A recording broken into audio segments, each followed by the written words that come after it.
স্বাগত আজকের বাংলাদেশে। আপনাদের সঙ্গে আছি আমি জাহিদ হোসেন। প্রথমে আমাদের আইনের শাসন যে আছে তার বেশ কয়েকটি স্তম্ভ আছে, বিচার বিভাগ এবং শাসন বিভাগ এবং আইন বিভাগ। এগুলোর কাজের সীমা আছে এবং এই সীমা কতটুকু এ নিয়ে গতকাল আমাদেরকে মনে করিয়ে দিলেন প্রধানমন্ত্রী। একই দিনে প্রকাশিত বাংলাদেশের জাতীয় শুদ্ধাচার ব্যবস্থার বিশ্লেষণ শীর্ষক টিআইবির গবেষণায় রাষ্ট্রের এক বিভাগের উপর আরেক বিভাগের নিয়মহীন হস্তক্ষেপের মাত্রা তুলে ধরা হয়েছে। মৌলিক স্তম্ভগুলোর মধ্যে টানাপোড়েন যে সুশাসন প্রতিষ্ঠায় বাধা, তা এই গবেষণায় আরও একবার স্পষ্ট হয়ে উঠেছে। এ সমস্যার উত্তরণে রাজনৈতিক নেতৃত্বের সদিচ্ছার কোনো বিকল্প নেই। এসব নিয়েই আজকের আলোচনা, স্তম্ভের ভারসাম্য। কথা বলতে আজ স্টুডিওতে আছেন প্রবীণ আইনজীবী, স্বাধীনতার ঘোষণাপত্রের রচয়িতা ব্যারিস্টার এম আমিরুল ইসলাম, আছেন তত্ত্বাবধায়ক সরকারের আইন উপদেষ্টা সাবেক attorney general A F. Hasan Arif এবং সাবেক মন্ত্রিপরিষদ সচিব, পিএসসি সাবেক চেয়ারম্যান ডক্টর সাদাত হোসেন। আপনাদের স্বাগত আজকে স্টুডিওতে আসার জন্য।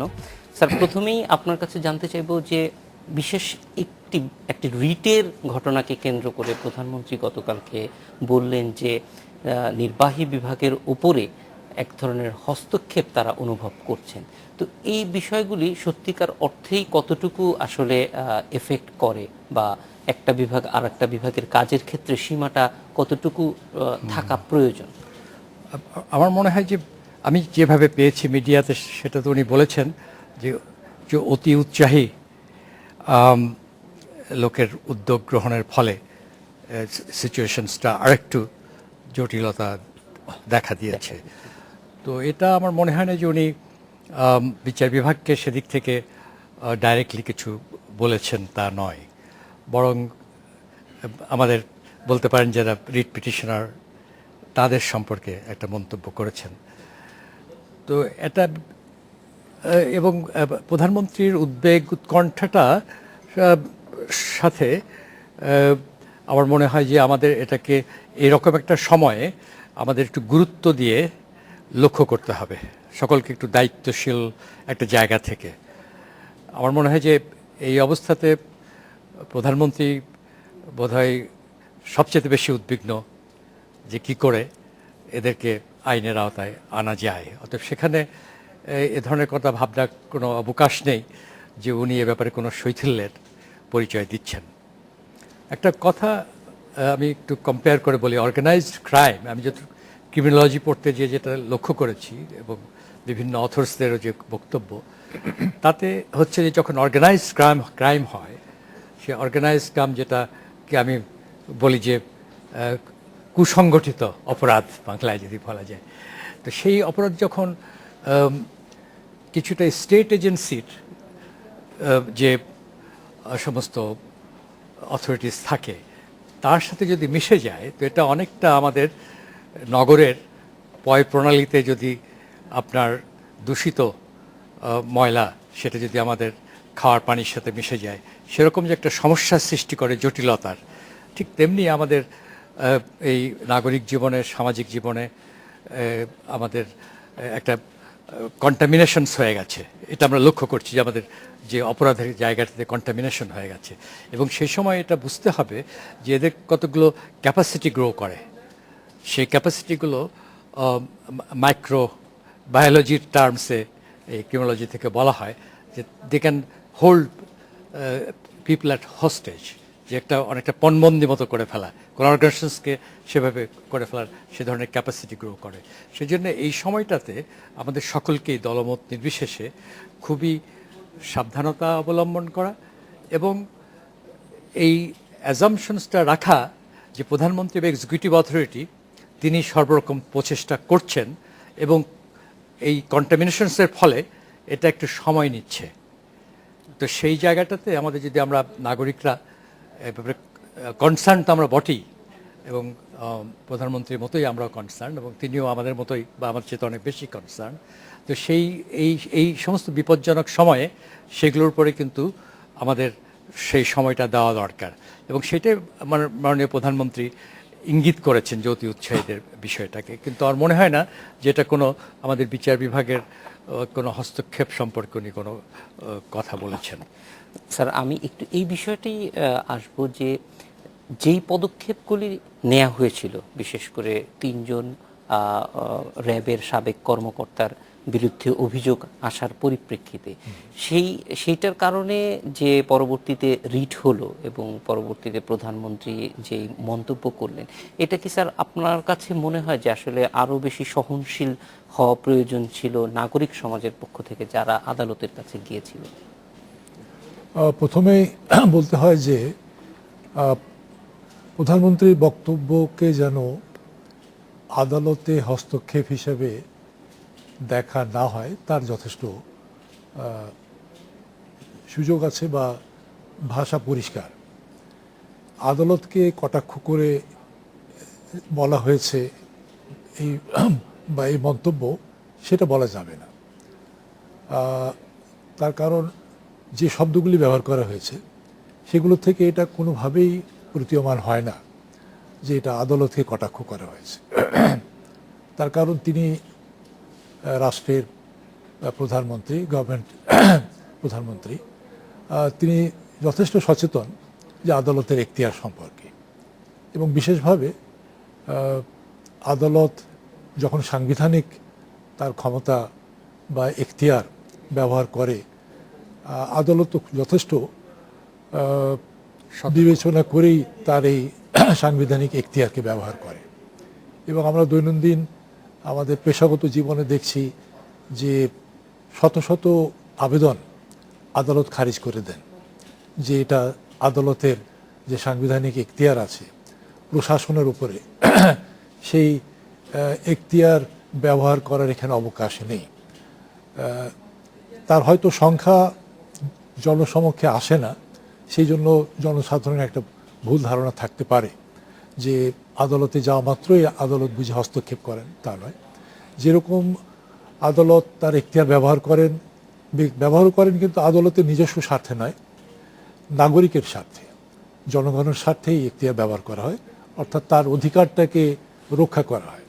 আবার এর ক্ষেত্রেও দেখা যায় যে যেখানে অবাঞ্ছিতভাবে নাগরিকগণ আদালতের শরণাপন্ন হচ্ছেন, আদালত সেখানে যুক্তি মাধ্যমে তাদেরকে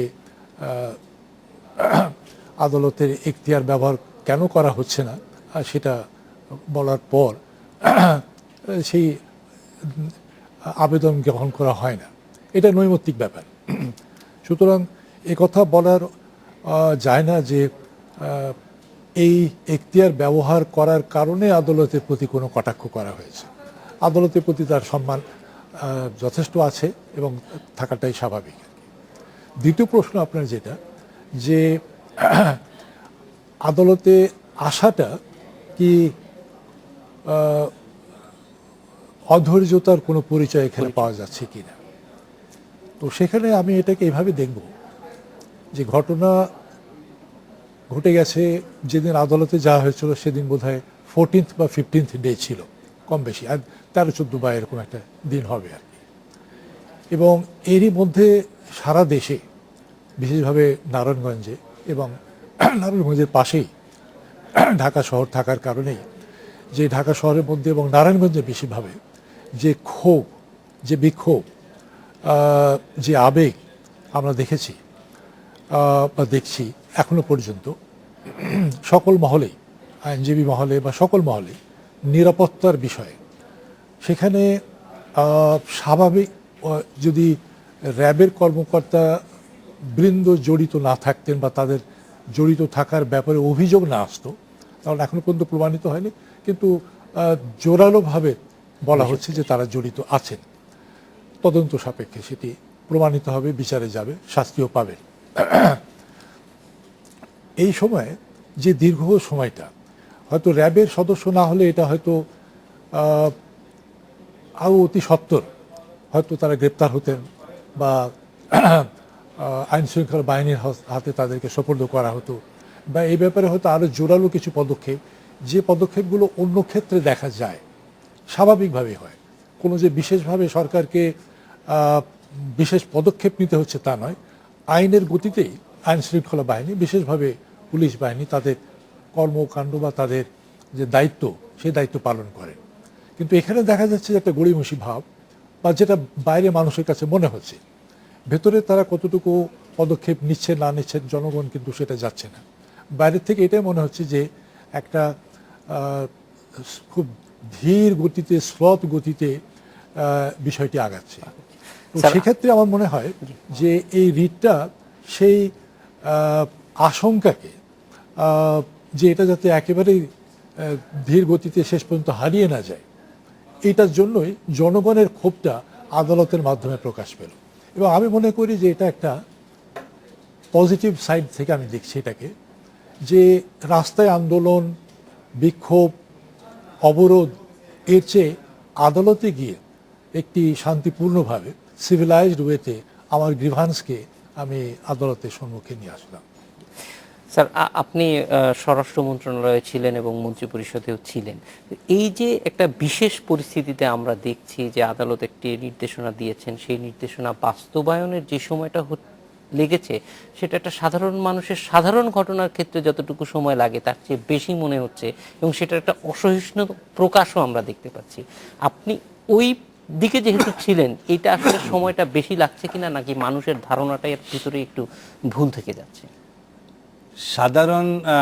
ভাবে সাধারণ মানুষের কাছে মনে হবে যে এটা খুব বেশি সময় লাগছে এবং খুব অস্বাভাবিক মনে হবে। তো এখানে আমার এক সিনিয়র কলিগ, উনি অত্যন্ত পণ্ডিত ব্যক্তি, একাডেমিক্যালি খুবই উচ্চ মার্গের এবং বর্তমানেও সরকারের একটা হাই পজিশনে আছেন। তো উনি আমাকে প্রায় সময় একটা কথা বলেন, আমার ডাক নাম ধরে, যে দেখো, যখন কোনো একটা জিনিস খুব অবভিয়াস, মানে সবাই মনে করছে যে এরকম হওয়া উচিত, সাধারণভাবেও মনে করা হচ্ছে যে এটা ইমিডিয়েটলি হওয়া উচিত এরকম, সেটাকে ইংরেজিতে অবভিয়াস বলে, যে মানে এটা খুব সাধারণভাবে মনে হয়, কিন্তু সেই জিনিসটা ঘটছে না, তখন বুঝবে যে আসলে এই বিষয়টার মধ্যে এমন বড় জটিলতা আছে যে সেই জটিলতা সাধারণ চোখে ধরা পড়ে না, কিন্তু সেই জটিলতা চট করে নিরসন করা যায় না। তো উদাহরণস্বরূপ আমি কালকে একটা টিভিতে বলেছিলাম যে একজন লোক খেতে বসছে, তার ছেলে এসে, আপনি তার জন্য অপেক্ষা করছেন, তার ছেলে এসে বলল যে বাবা খেতে বসছে, এই মিনিট 15-এর মধ্যে খাওয়া শেষ হবে, আপনার কাছে চলে আসবে খাওয়া শেষ হওয়া মাত্রই। 15 মিনিট চলে গেল, 20 মিনিট গেল, আধা ঘন্টা গেল, 45 মিনিট গেল, তখনও যখন এই লোকটা আসছে না, খুব অবভিয়াস কথা হচ্ছে যে 15-16 মিনিটের সময় চলে আসবে, তখন আপনাকে বুঝতে হবে যে হয় এই লোকটার খেতে গিয়ে গলায় কাঁটা আটকেছে, অথবা বিষম খেয়েছে, অথবা তার হার্টে প্রবলেম হয়েছে, অথবা তরকারিতে এত বেশি লবণ দেওয়া হয়েছে যে লোকটা সেখানে রাগারাগি হইচই করে ভাতটা ফেলে দিয়ে একটা বিতিবিচ্ছিরি কাণ্ড করেছে।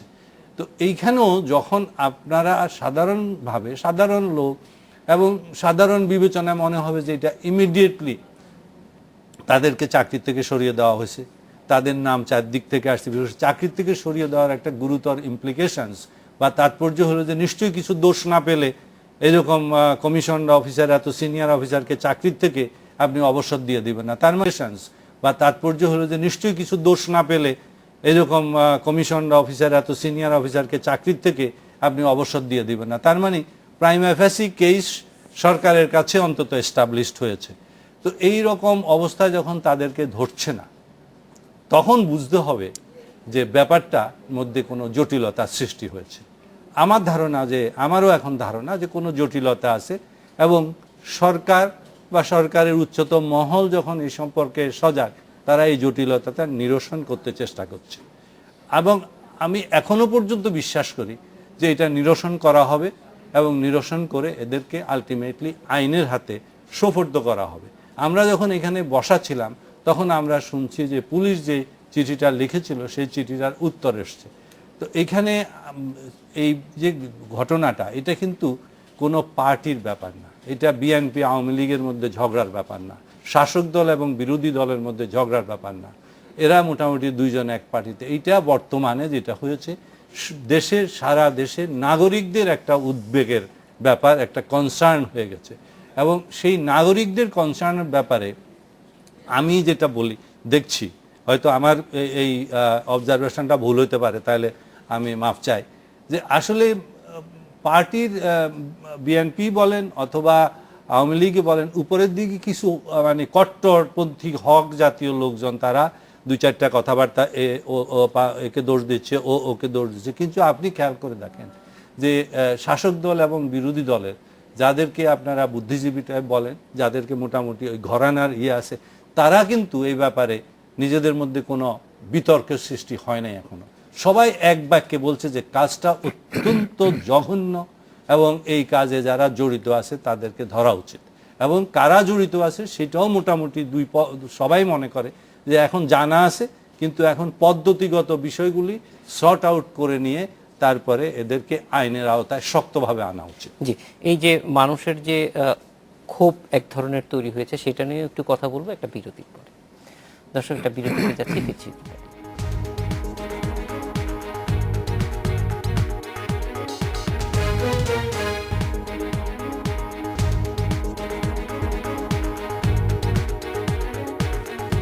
স্বাগত আরেকবার আজকের বাংলাদেশে। স্যার, একটু জানতে চাইবো যে এই যে মানুষের ক্ষোভের কথা আমরা জানলাম, এবং বিচার বহির্ভূত হত্যাকাণ্ডের যে অভিযোগটি দীর্ঘদিন যাবৎ আছে বাংলাদেশে, সেই বিষয়টি নিয়ে মানুষের ক্ষোভও আছে, এবং নারায়ণগঞ্জে তার একটা সামগ্রিক প্রতিক্রিয়া কিনা, তো এই বিষয়টি বিচার বহির্ভূত হত্যাকাণ্ডের উপস্থিতি আছে কিনা, এবং থাকলে কেন আছে?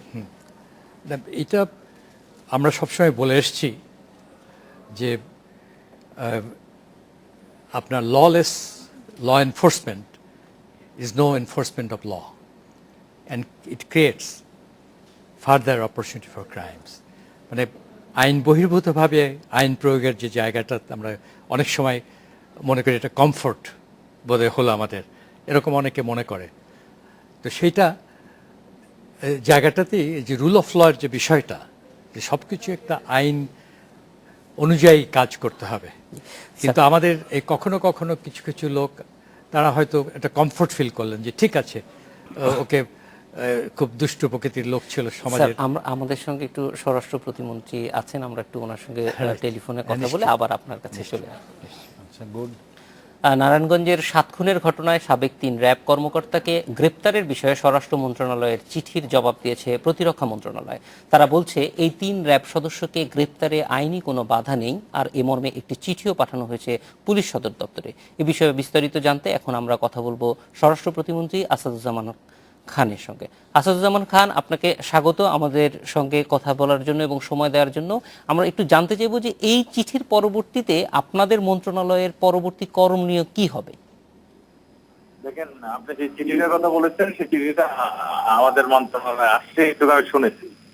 আমি মন্ত্রণালয় থেকে চলে আসার পরে আসছে এবং চিঠি অনুযায়ী কাজ শুরু হয়ে গিয়েছে। মানে এটা যথাস্থানে চলে গিয়েছে এবং চিঠি অনুযায়ী যা যা শুরু হয়েছে। চিঠি অনুযায়ী পরবর্তী পদক্ষেপগুলো নেওয়া হবে? হ্যাঁ, পদক্ষেপ অনুযায়ী নেওয়া হচ্ছে। এই জন্য কি ইতিমধ্যেই নির্দেশনা দেয়া হয়েছে? হ্যাঁ হ্যাঁ, চিঠি যখন আসছে চিঠি অনুযায়ী ব্যবস্থা হচ্ছে। আমাদের সঙ্গে যোগ দেওয়ার জন্য আপনাকে অনেক ধন্যবাদ। আমাদেরকে জানাচ্ছিলেন স্বরাষ্ট্র প্রতিমন্ত্রী আসাদুজ্জামান খান। আমরা ফিরে যাচ্ছি আলোচনা। স্যার, আমরা একটা জিনিস জানলাম, যেটা সাদাত স্যারও একটু আগে বলছিলেন, যে একটু আগে জানা গিয়েছে যে প্রতিরক্ষা মন্ত্রণালয় থেকে একটি চিঠি স্বরাষ্ট্র মন্ত্রণালয়কে দেয়া হয়েছে এবং স্বরাষ্ট্র প্রতিমন্ত্রী সেটা নিশ্চিত করলেন এবং পরবর্তী পদক্ষেপ তারা নেবেন। তো যে বিষয়টিতে আসছিলাম, যে এই যে আপনি যেটা বললেন যে আইন বহির্ভূতভাবে আইনের প্রয়োগ, সেইটার ফলে মানুষের ভেতরে এক ধরনের প্রতিক্রিয়া দেখা আইন বহির্ভূতভাবে আইনের প্রয়োগের মাধ্যমে যে ধরনের ক্রিয়াকর্ম হচ্ছে, এটা হচ্ছে একটা আইন ভাঙা, একটি অপসংস্কৃতির সৃষ্টি। এবং সেটা যখন স্টেট এজেন্সি সেটা করে, তখন এটা স্টেটের যে ইন্টিগ্রিটি, সেটাকে কিন্তু আমরা আন্ডারমাইন করি। অতএব সবচেয়ে বড় জিনিস হচ্ছে, আজকেও যেমন আমার মনে হয় সবচেয়ে বড় জিনিস হচ্ছে যে স্টেট শুড বি ইন্টিগ্রেটেড। অতএব এই ক্রাইমগুলো যখন এই ধরনের অর্গানাইজড ক্রাইমে রূপান্তরিত হয়, তখন কিন্তু স্টেট ইজ ইন ট্রাবল, এবং এটা রাষ্ট্র এখন উদ্বিগ্ন, জনগণ উদ্বিগ্ন, কারণ স্টেট এজেন্সি একটা এত বড় ক্রাইমের সাথে একটা অংশ স্টেট এজেন্সি যুক্ত হয়ে গেছে। ঠিক একইভাবে যখনই কোনো স্টেট এজেন্সি আইনের বাইরে যাবে তখনই কিন্তু রাষ্ট্র উদ্বিগ্ন। এই রাষ্ট্রের যে উদ্বেগ, আমাদের সংবিধানের যে উদ্বেগ, আইনের যে উদ্বেগ, সেটা কিন্তু মানুষের উদ্বেগ, সেটাই জনগণের উদ্বেগ।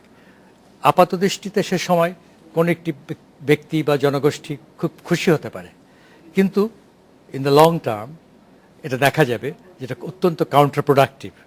এটা স্যার, এই যে আপাত দৃষ্টিতে খুশির কথা যেটা বললেন, সেটা আমরা কিন্তু অনেকটা দেখেছি যে প্রথম দিকে এই ধরনের হত্যাকাণ্ড যখন ঘটেছে তখন মানুষের ভিতরে উচ্ছ্বাস আমরা দেখতে পেয়েছি।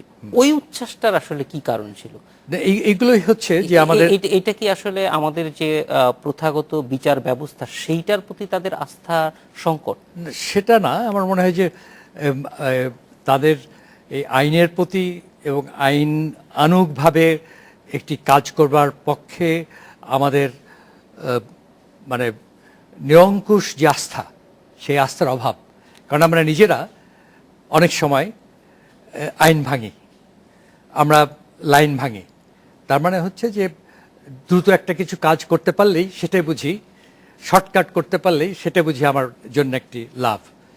যেমন আমরা মানে যখন ওজন করেন তো ওজনের নেওয়ার পর কিছু ফাও চাই আমরা, তার মানে ওজনের বাইরেও কিছু যদি আমি পাই তাহলে মনে করবো দোকানদার খুব সদয়।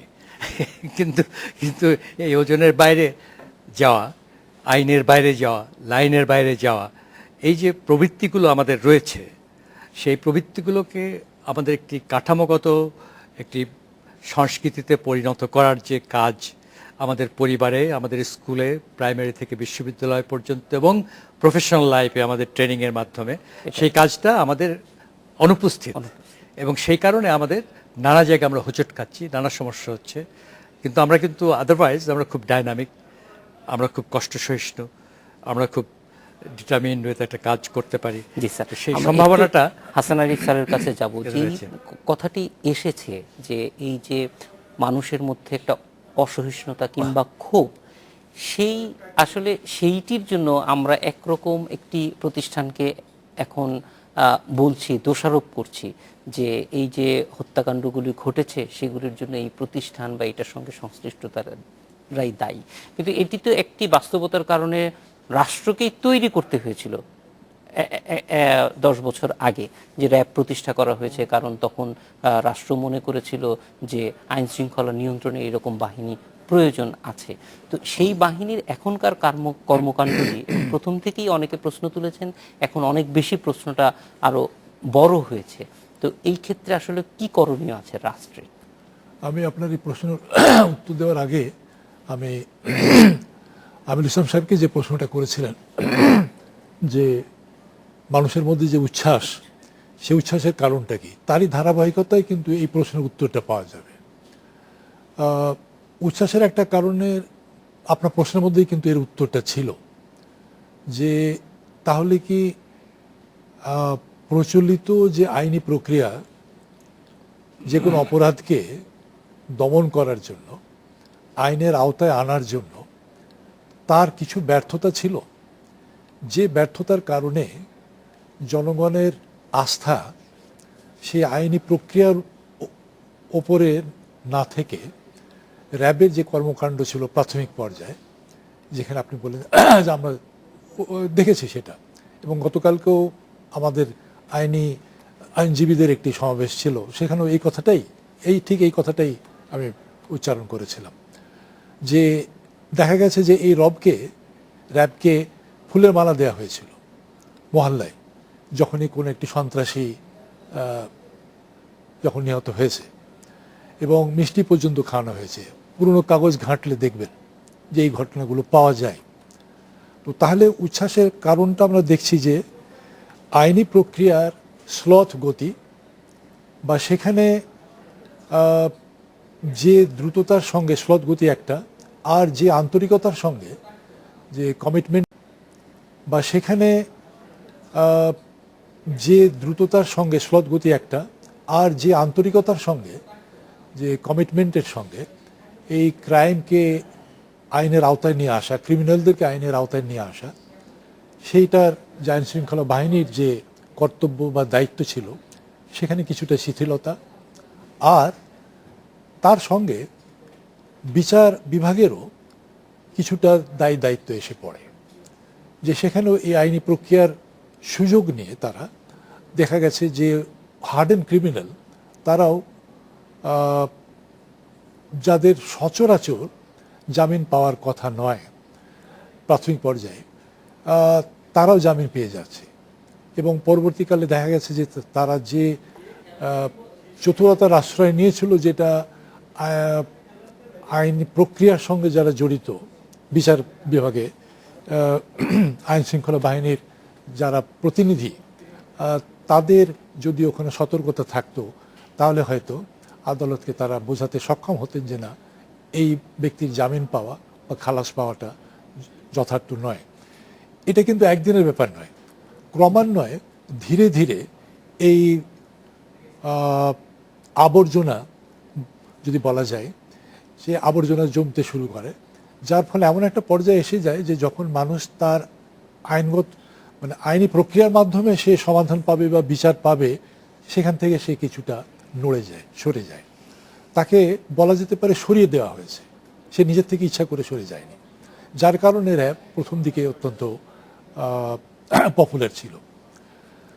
পরবর্তীতে আমরা দেখছি যে আমরা যদি ডাটাগুলো অ্যানালাইজ করে দেখি যে গত 13 বছরে 2003 সালে র্যাবের প্রতিষ্ঠা হয়, এবং বলতে দ্বিধা নেই যে তখনকার যে অবস্থা ছিল, অসহনীয় সন্ত্রাসী কার্যকলাপের কারণেই তদানীন্তন সরকার মনে করেছিলেন যে এরকম একটি ডেটারেন্ট আইন শৃঙ্খলা বাহিনী তৈরি করা উচিত, যারা যে দায়িত্বটা স্বাভাবিকভাবে প্রতিনিয়ত কাজে যারা নিহত আছেন, পুলিশের পক্ষে এককভাবে সামলে ওঠা যাচ্ছে না।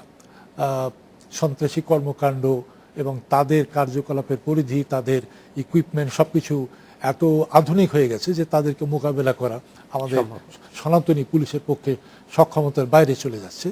সেক্ষেত্রে এই ধরনের একটি বাহিনী প্রতিষ্ঠা করা হয়েছিল। স্যার, আমরা একটা ছোট্ট বিরতিতে যাব। বিরতির পরে ডক্টর সাদাত হোসেনের কাছে জানতে চাইবো যে এই যেই বাস্তবতাটার কথা বলা হচ্ছে, যে একদিকে বিচার বিভাগের প্রতিও ঠিক যথাযথ প্রতিকার মানুষ পাচ্ছে না বলে একটা অবস্থা তৈরি হয়েছিল, এবং একই সঙ্গে সন্ত্রাসীরাও অনেক বেশি সংগঠিত মনে হচ্ছিল, এরকম একটি বাস্তবতায় তৈরি হয়েছিল বাহিনীটি। 10 বছর পরে এইটি আসলে এখনকার বাস্তবতায় এবং তাদের কর্মকাণ্ডের এদের ভবিষ্যৎ কি হওয়া উচিত? দর্শক, একটা ছোট্ট বিরতিতে যাচ্ছি, ফিরছি একটু পরে।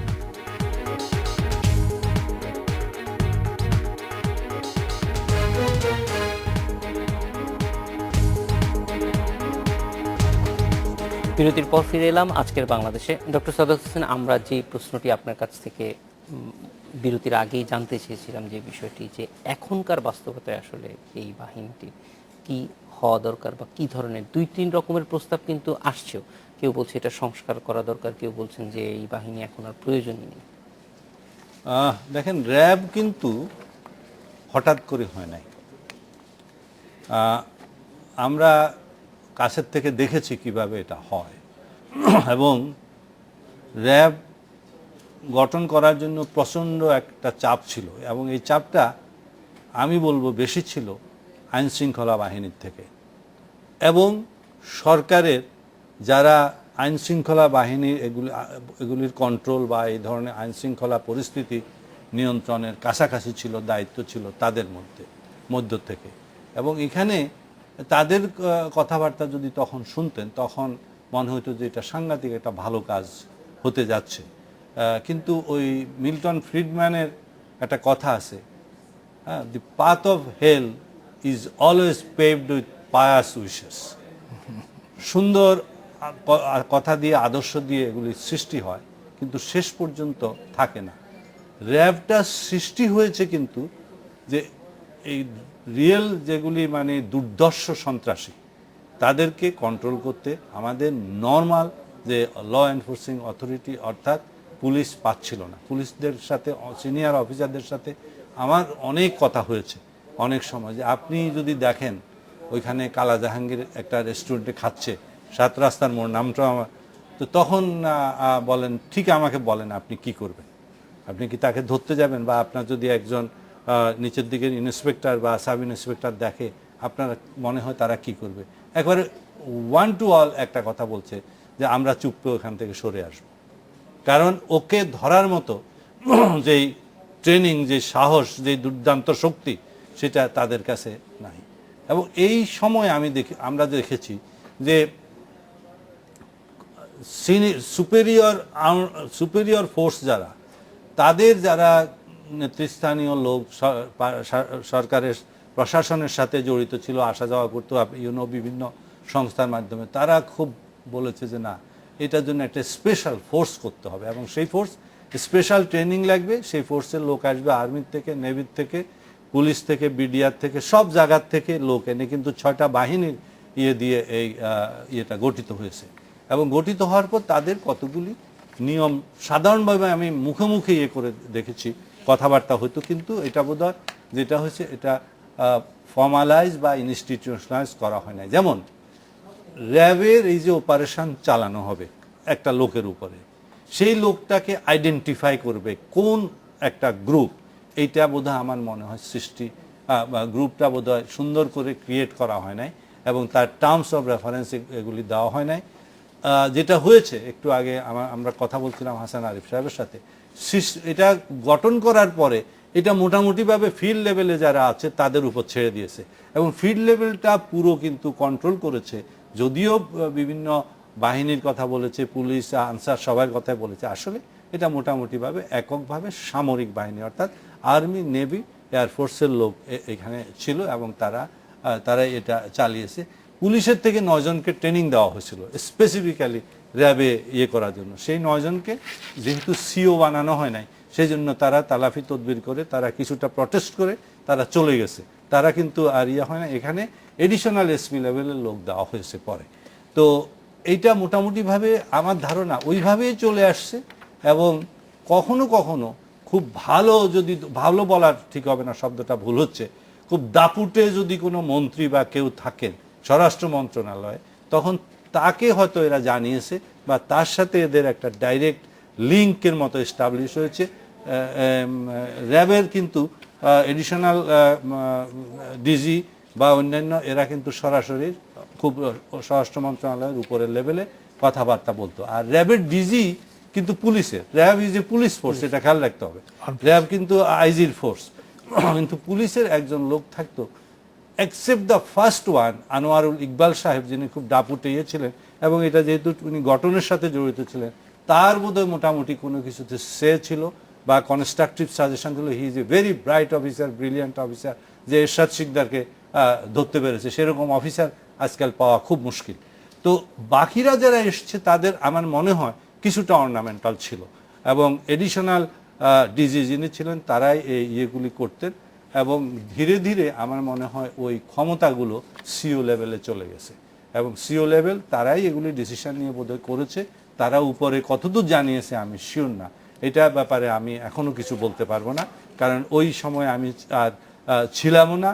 এখন আমরা সরকারের বাইরে থেকে এটা বোঝা মুশকিল যে কে এই অর্ডারটা দিয়েছে। ধরেন এইখানে যদি কিলিং হয়ে থাকে এবং র্যাব যদি সত্যিভাবে যেভাবে বলা হচ্ছে র্যাব ইনভলভ হয়ে থাকে, তাহলে কে এই অর্ডারগুলি দিল, এগুলি কিন্তু হয়তো তদন্তের মাধ্যমে একসময় জানা যাবে, তখন বোঝা যাবে হবে। এখন কথা হচ্ছে আপনি র্যাবকে টোটালি ডিসম্যান্টেল করবেন কিনা। একটা সংগঠন সরকারি পর্যায়ে গড়ে তুলতে অনেক সময় যায়, অনেক যায়, তার ভুল থাকতে পারে, কিন্তু এই সংগঠনটা যেটা গড়ে উঠেছে সেটার ভুলগুলি আমি মনে করি শুধরে নিলে এই সংগঠনটা কিছু ভালো কাজ করতে পারে। কারণ পৃথিবীর সব দেশে কিন্তু এই জাতীয় কিছু সংগঠন আছে এবং এর পক্ষে তো মহাতির মোহাম্মদ এই জাতীয় কাণ্ডের খুব এন্ডোর্স করেছেন। আমাদের এখানে বিএনপির নেতারাও এন্ডোর্স করেছেন, টেলিভিশনের ফুটেজগুলি বের করে আনেন। আওয়ামী লীগের নেতারাও এই গভর্নমেন্ট আসে, অর্থাৎ লাস্ট গভর্নমেন্টে ওপেন টেলিভিশনে বলেছে, আমি নাম ধরে বলতে পারি যে এই মন্ত্রী বলেছেন, মন্ত্রী বলেছেন, এই মন্ত্রী বলেছেন। সেই দিনও একজন এক্স আর্মি অফিসার বিরাট করে লিখেছে। তো আমার মনে হয় হট বলেছে, আমি নাম ধরে বলতে পারি যে এই মন্ত্রী বলেছেন, এই মন্ত্রী বলেছেন। সেই দিনও একজন এক্স আর্মি অফিসার বিরাট করে লিখেছে। তো আমার মনে হয় হঠাৎ করে অ্যাগেন খুব জাইরেটিং, যে একেবারে র্যাবের প্রশংসা ছিল, এখন হঠাৎ করে র্যাব ভেঙে চুরমার করে দেবে, সেটা না করে এটার উপরে একটা আমাদের সিরিয়াস রিগুরাস মানে স্টাডি হওয়া উচিত, এবং কোথায় কোথায় ভুল আছে সেগুলি করে এটাকে চেকস অ্যান্ড ব্যালেন্স বা আপনার কন্ট্রোলের মেকানিজমের মধ্যে আনা উচিত। স্যার, আমরা এই চেকস এন্ড ব্যালেন্সের জায়গাটাই আপনার মতামতটা জানতে চাইবো, কিন্তু একটা বিরতির পরে। ইনফ্যাক্ট গতকালকে স্যার, একটা বিরতি নিয়ে তারপরে আচ্ছা, একটু আচ্ছা, ঠিক আছে, ঠিক কথাটা আছে। শুনি। না, দর্শক, in fact, আমরা আমি ওই একটা যে- বিরতিতে যাচ্ছি, ফিরে এসে ডক্টর হাসান আরিফুল কথা শুনবো।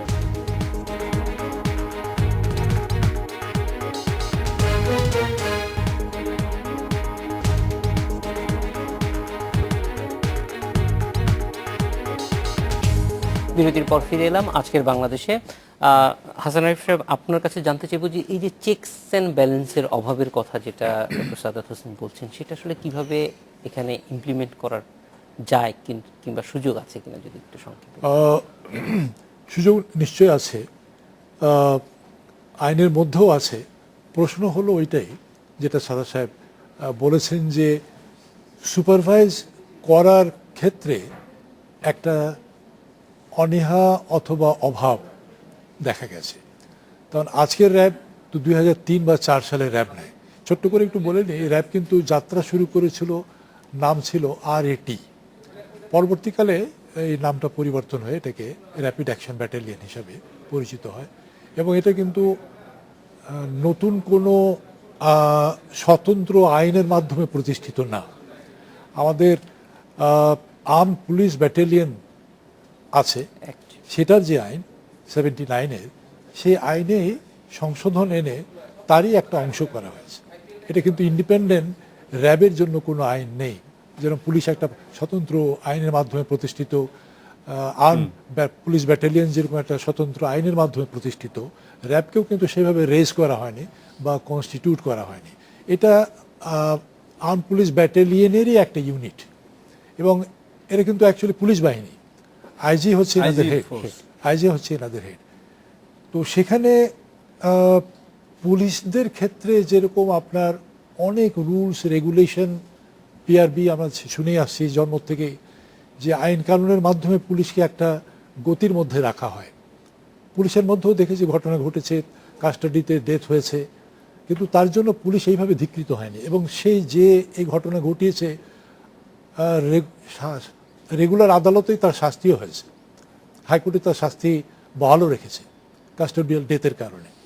কাস্টোডিয়াল ডেথ কিন্তু হয়েছে, সেক্ষেত্রে কিন্তু পুলিশ তার এই কারণে, এই কাস্টোডিয়াল ডেথের কারণে তারা আসামি হচ্ছে, সাজাও পাচ্ছে।